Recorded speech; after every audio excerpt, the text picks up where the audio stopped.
Dear friends, want to take you on a tour through the old orchard that we retrofitted 10 months ago,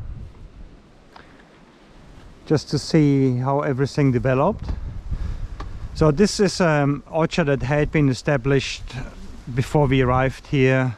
So some of those trees are already 20 years old, but it was dominated by Kikuyu. So if you remember, 10 months ago we did a video on planting sugarcane and Titonian here. But whilst I'm looking through the Titonia, how it did, I want to answer a few other questions that some of you, especially Gonzalo, asked a lot about. Well, what other food rather than fruit do we get from a food forest? And there's a lot that comes with it. And right here in front of me is a chestnut. It's like the sweet potato growing on a tree. We planted that a year ago, and you see it actually does really well with all these other plants supposedly competing with it. Actually needed competition to thrive in the first years. And then underneath here we always had a understory of stinging nettle.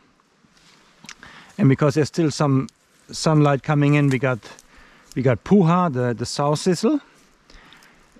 Great food, great for your liver, if not for other animals like rabbits and goats, increases milk production. And the stinging nettle, I must say, it's actually my favorite vegetable. It tastes amazingly, especially when you cook it up with a bit of coconut milk. And it's incredibly nutrient dense, has a lot of iron, silica, calcium, really good for you, and no oxalic acid, which is rare amongst vegetables, and it's very important. So the stinging nettle, its only defense is the stinging hair, and if you grab them carefully, you don't get that, and as soon as they heat it up, it disappears. So that's their defense, is the stinginess. And therefore they don't need any other chemicals to stop you from eating it. So we deal with that, and then we have a very nutrient dense, low toxin plant to eat. So that's how we harvest them, just taking the tips off like that, just as you would harvest tea in a plantation. And that is the least input vegetable you can think of. There's no insect really to speak of that goes for it, apart from monarch butterflies. They use it as a food source, so that's great. So apart from that, no insect problems. Slugs don't go for it. If animals escape, they don't go for it. And actually it even keeps a lot of animals out of here. Like chickens don't like to forage around in stinging nettles. They seem to find it uncomfortable walking around in it. If animals escape, they don't want to venture into areas with stinging nettles. So all of that is great, and it is a fantastic understory that can cope with a lot of shade. So once your grasses are shading out, you might want to consider bringing stinging nettle in. You can harvest it all year round pretty much. The best time would be in spring when it's really strong and thick, but we here in our climate, we harvest it all year round. You want to keep it trimmed once in a while, so you have strong fresh regrowth, and you get a lot of biomass from it that you can eat, and it's so tasty. Sometimes I wonder why we bother with many other vegetables, really. So great understory, shade tolerant. So here we have a chestnut that's already 2 years old. It gave us the first nuts already, grafted of course. So 2 years ago we planted that as a grafted tree. It's from Edible Gardens Nursery. And now what I want to show you here, you remember that was all Kikuyu. And the Kikuyu is disappearing now. See, that's the leftover of our Kikuyu. They're just a wee little bit, and it's not even a year old. It's 10 months. 10 months, and Kikuyu is becoming an endangered species in here. And it's replaced by this beautiful mulch cover from our Titonia. And the nettle is now expanding because it doesn't have the competition that was there before with the kikuyu. So some people might get worried about stinging nettle. Of course, you can also not have it and use something else like cock's foot and comfrey in here. It would be also a good choice. But for us, the stinging nettle is a really important food source. So we want to actually spread it further. So we take root bits and plant them further on. It's easy to propagate like that. They don't make seeds because they have the gender on two different plants, and we only got the female, so there's no seed forming. But they're perennial, they live a long time, and they propagate from root suckers. So here you see now our sugar cane that we interspaced with the Tithonia. And I want to point something out. See, every situation has certain setbacks, and one of our setbacks here was our geese.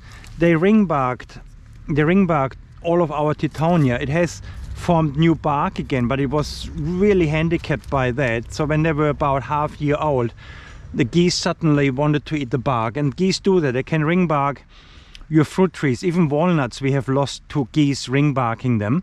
So our geese run around here without a fence, and they once in a while get this craving for tree barks, and Tithonia was good enough for them too. And that's why we put cages around our fruit trees. And see here, still you can see how the bark was taken off. You see here the cockfoot now coming up nicely because the kikuyu is gone. And so they suffered a lot, these Tithonias, but they bounced back all right. And here what we see is a sugarcane being eaten by another animal. You see it's all pecked out here, and you might find that the same on your bananas. In this case it is, see, they took the whole center out. It's pukeko that does that. Yeah, they take that pith out just as they do with bananas. So we need to find ways to protect that. And then here's another animal going for the tubers of our Jerusalem artichokes. Yeah, they dig them out and eat them up. And that's a pheasant. Pheasant just loves Jerusalem artichokes. So there's that as well. So every site will have some issues with pests, and often those pests are not the insect pests. We don't have problems with insect pests here. We have problem with bigger pests such as rabbits, pukekos, pheasants. Yeah. So yeah, that's why we put the netting on our precious trees. Like here is a lucuma.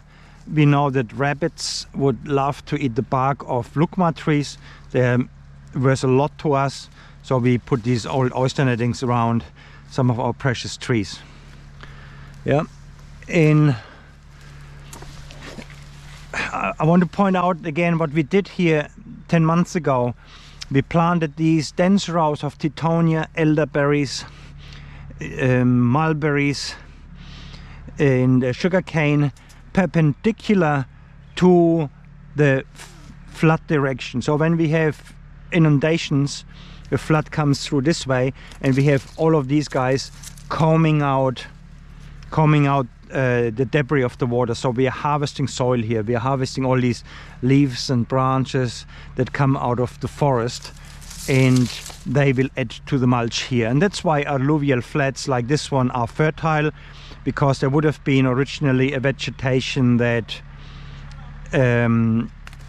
would have done the same thing, and in this case here would have been raupo, the native reed, Typha latifolia. So here's a bit more of an open space. You can see there's a bit more kikuyu left, but we maintained this little opening here in order to give more light to this pear tree that was already established years ago. And you see some canna lily in here. That's another food source for starch. So We have Jerusalem artichoke, we have canna lily in here, we got sugarcane, so they can all be used for a certain amount of calorie production in your system, either for yourself or for your livestock. And then we got these pie melons, like that one. They use the existing trees as climbing frames. They are also a perennial vegetable, and we really like them. They can produce through winter if there's no frost. And in winter they still make young fruit that you can eat, like a zucchini. So as long as they have a bit of a fluff of hair on their skin, you can eat them like a zucchini. If you miss that, you better leave them to really ripen hard, so the seeds become ripe and black. And then they have the highest amount of starch and sugar, and you use them like a spaghetti squash then. So yeah, either you use them younger than that as a zucchini, and that's a zucchini that produces in winter for us, or you use them when they're fully ripe to bake them or make them into a spaghetti pumpkin. Or, since I mean it is a poor people food, and a lot of people don't find them that attractive, but often it's more due to poor imagination when it comes to how to cook them. If you still don't like them, or you have too many, which can easily happen because they can go ballistic on you, then you just boil them up and feed them to your chooks, and they just love it. For them it's like eating worms. They just can't get enough of it, and it's a great energy source for them, which substitutes for feeding corn. And that's what we need to look at the moment, because corn is gonna get scarce and expensive, and the corn we buy to feed our animals we steal away from someone else in the world. So we almost have a duty to come up with substitutes for grain to feed our animals. Then we got elephant garlic. We missed a few in the last harvest, so they came up again, so they're just gonna make bigger bunches of cloves for us. It's also a great winter soil cover, having it in the system. So elephant garlic is great because it can compete easily in the system, much better than the normal garlic. But of course it's not the same when it comes to health benefits. So yeah, that's the one year system. Kikuyu disappeared. It gets substituted by cock's foot. And then we have all these starch producing food plants in here, whilst we kickstart this old orchard as we introduced more trees, and we want to get rid of the kikuyu. So at the same time as we get rid of kikuyu, we produce all sort of other crops for the few years of transition into that new diversity. So we could have put more Jerusalem artichoke in here, but the Jerusalem artichoke, as you see, is now dead, of course. Yeah, for winter it dies back. It's the Jerusalem artichoke. Here is poplar that we put as a little protection for our chestnut we planted last winter. But you see how the Teutonia is still producing all of this biomass, senescing right now. We are just passing the prime of the Teutonia. We have a senescence. There's still a few buds of flowers to open, but we need to take them back down now, and then they will grow again even though it's winter. We are now approaching winter solstice, and even though Teutonia is a tropical plant, and this is actually a frost risky river flat, you see how well they are still doing for us in the dead of the winter. Yeah, I mean, if it's gonna be frosting, they will brown off a bit, but they're not gonna die. Once they're established like that, they're not gonna die, not with the frost that we get here. So I'm gonna try to find a way out of here.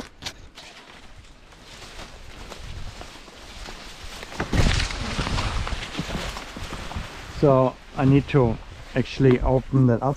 And here I'm coming into the permaculture orchard of a neighbor, right?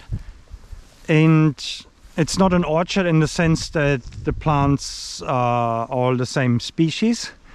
It's a mixed orchard, like a food forest in a permaculture way.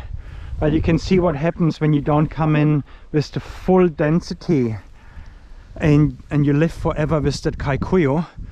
And what that kikuyu does is it just makes your trees sick. They just hate being in here. You see, that's a peach tree, and it just can't handle the kikuyu, and people who have kikuyu know that feeling. And any tree that you plant into that, even so you keep opening it up around it and so on, it's always going to be unthrifty and dying back just as fast as it grows. It's really sad to look at, and no amount of cardboard or whatever is going to make much of a difference. I think that is one of the biggest mistakes in permaculture food forest, is not to come in with this ridiculous density that we do in syntropy, where we really cram it in and get the right species to do the right job of ultimate rampancy that you see in here, right?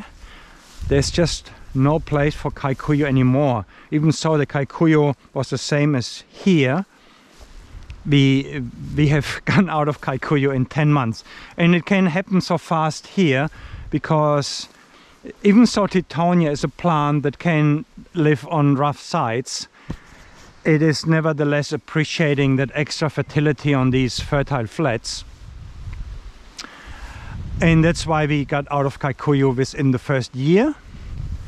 In other places, like up on our clay slopes on the hill, where the soil is much more stuck in an abundant condition, in an accumulation condition, we would have to wait for 2 years to get to that, right? Here you see the pine melon coming out of our food forest, encroaching into the kikuyu, which it can do. It's an interesting thing. It's such a strong plant, it can actually creep over kikuyu and still produce a crop. So that's something to keep in mind as well when you have kikuyu. Pine melon, if you start it up in a nice planting hole, can run over kikuyu. So yeah, that's neighbor's kikuyu orchard. But I want to show you something else as well that another neighbor did. He came to one of our food forest courses at Kia's and had an orchard that was a few years old and again full of kikuyu, but he put a ring of Titonia around his already established fruit trees, and I like the look of it. Yeah, just making a ring about them. Here's an apple tree that was choked with kikuyu. He put the Titonia around it, and then you look underneath here. It's a beautiful mushroom environment. It's shady in summer and keeps the moisture in, and you can see those ones survived our geese as well, and the kikuyu is on its way out. So that's a year and a half of Titonia around his trees. Now the job would be done much more effectively if there would have been more Titonia further away as well. So he's still using a lawnmower to mow that and then mulch onto the trees, which is okay.